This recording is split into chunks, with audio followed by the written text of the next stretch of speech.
You know, the psychoanalyst, the great psychoanalyst, I think this is actually Freud's dictum, but I'm not certain of that. He said the good mother fails, which is it's a brilliant observation, because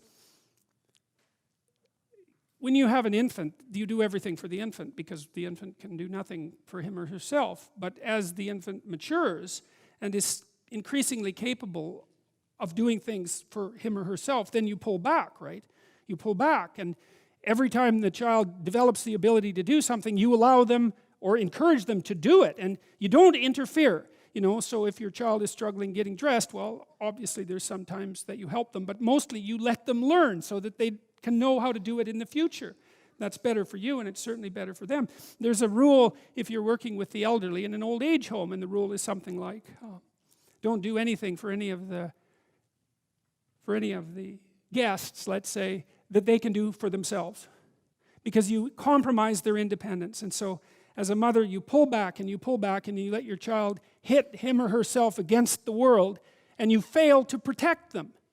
But by failing to protect them, you encourage and ennoble them to the point where you're no longer necessary. Now, they may still want to see you, and it would be wonderful if that was the case, but the point is that you're supposed to remove yourself from the equation by encouraging your child to be the best possible person that person can be. And you sacrifice your desires, all of your desires, to that, your personal desires, even your desires for your child in relationship to you. Because you want them to move forward into the world as a light, right? As a light on a hill. That's what you want, if you have any sense. And so you don't get to keep your children at home because you need them.